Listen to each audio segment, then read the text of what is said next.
And now we'll turn it over to Dr. Sherry Pagoto, who can pick up where Dr. Wong left off and share a deeper dive into what behavioral science can teach us.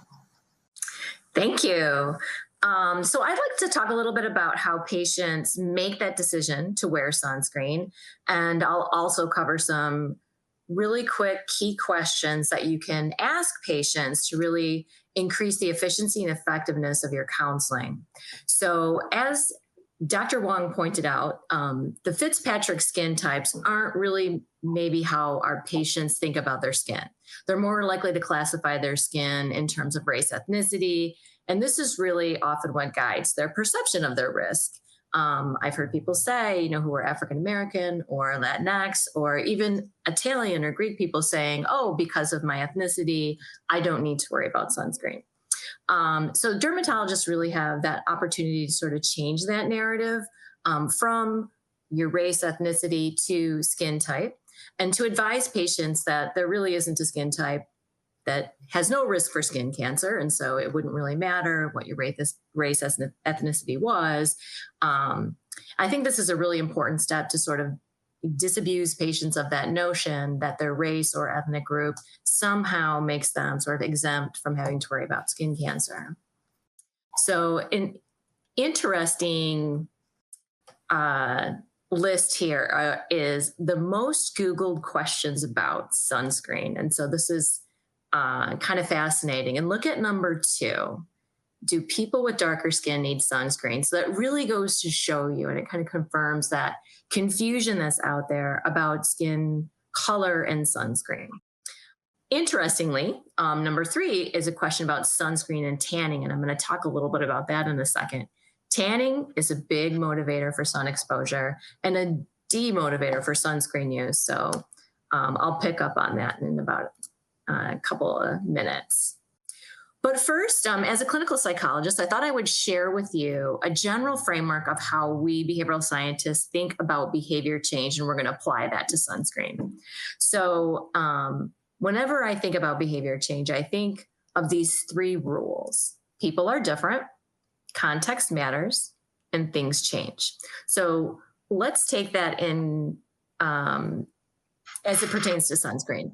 So people are different. Basically what that means is that people are going to vary greatly in terms of their reasons for wearing sunscreen or not wearing sunscreen. What works for one person may not work for another person. Number 2 is context matters. So even among someone who is a pretty consistent sunscreen user, that may change as their context change. So for example, a patient might wear sunscreen religiously on the beach or on vacation, but never think to wear it when they're in their backyard. Finally, things change. So this means that one person's behavior today might look very different across time. It could be seasonal. It could even vary with age. So for example, a patient might be really good about wearing sunscreen in the summertime or during certain months, but then don't even think about it during other times of the year when the weather isn't warm or even when the weather is warm. So I want to deep dive a little bit further into the people are different law of behavior change. So one thing that people are really different on often is their barriers to sunscreen use. It's really important to know what's stopping someone from using sunscreen and what's getting in the way before actually giving them some advice about it. And so here are some common barriers. Forgetting, obviously, is a common barrier. And I love Dr. Wong's strategy of placing the sunscreen next to the toothbrush, because now we're attaching it to a habit that we're actually pretty good at. Hopefully, we're pretty good at brushing our teeth every day. And so attaching the sunscreen to it really sort of matches that person who's kind of forgetting. But what about people who really don't think sunscreen is necessary? So they don't see themselves at risk. This might include some of the darker skinned folks that we're referring to before. So if this is the problem, then the conversation really should focus on educating them about that risk. So the barrier might be people don't like the way sunscreen feels. Maybe when they're running or doing a certain activity, they don't like the way that feels. So if that's the big barrier for them, then the conversation is a different conversation. Now we're talking about what kind of sunscreen can I wear that's comfortable? Or maybe what sort of sunscreen, how can I complement my sunscreen with protective clothing or a hat or something like that?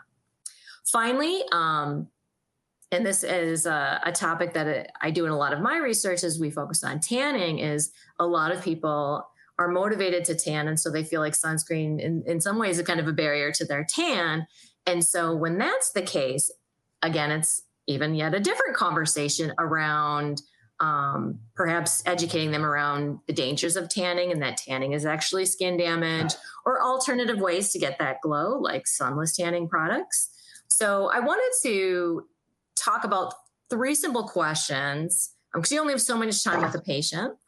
And so there, it might seem like, oh, there's so many things that we have to get at. How am I going to really zero in on what's going on with this particular patient? So I want to give you 3 really quick and easy questions that you can ask to really home right in on exactly what's going on for your patient. So the first question, and you'll see that each of them maps onto these 3. People are different, context matters, things change. So first is what I call, what is the biggest thing that gets in the way question. So this is a question that's the best starting place for counseling really on any topic, but sunscreen included. So it's going to lead you right to the core issue for that person. So to get at context, and this is important, I think, for people who might say they're using sunscreen all the time, this is how you can sort of find out maybe when they're not as consistent as maybe they think they are. So you can ask a question such as, tell me about some activities in which you are least consistent wearing sunscreen, because that's going to allow us to kind of zero right in on those situations or contexts where maybe they're not doing as much as they think. And finally, as it pertains to things change, a great question to ask is, what are 1 or 2 months of the year in which you don't consistently wear sunscreen? Tell me about those, and why is that?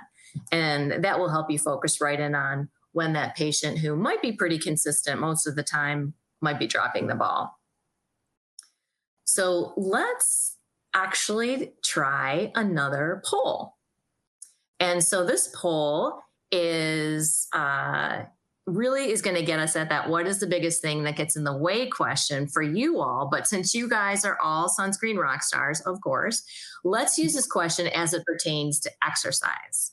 And so I'm going to give you a minute to answer this. And I want you to think about the one answer that sort of best describes you, maybe how you've been doing with exercise, in the last few weeks. What would you say is sort of the number one thing for you that's gotten in the way of you exercising every day? Something we're all kind of trying to do, but maybe aren't 100%. I'm dying to see your answers. I'll give you another second or 2. This is one where it'd be good to be able to pick more than one. I know. Oh, see, well, I did this on purpose to make a point. So I'm going to make you lock in. And so we'll see what the answers are. Okay. So we're all over the map. We're a little spread out, but a lot of people here are too busy. Okay. So as you can see, the votes are distributed. There's some different options. And I bet if we added a couple more options, we'd see them falling into some other categories too. But this goes back to the people are different. And so if I'm going to coach you on exercise, I'm going to start that interaction with your answer to this question. So 69% of you are too busy to exercise. So if I'm going to help you with that, it's going to be a different conversation than I'm going to have with the 15% who say exercise is uncomfortable, unpleasant, or boring. That's a different exchange. And which is also a different exchange for the bad weather folks. My problem solving with you is going to really focus on, dealing with the type of weather that you're having trouble with. And finally, for those of you who are forgetting about it, or you just don't think about exercise on a lot of days, that's a different conversation. So I guess the point here is that when counseling patients, this one question, if you only have a minute for one single question, this question is my favorite question. What is the biggest thing that gets in the way? Because it's going to immediately point you in the direction of where you want to put your problem solving. And it also avoids you from having to kind of just sort of spout any generic tips that, might not be relevant to most people. but instead really kind of get at something that would be really relevant and really efficient to get at what's going on with that particular person.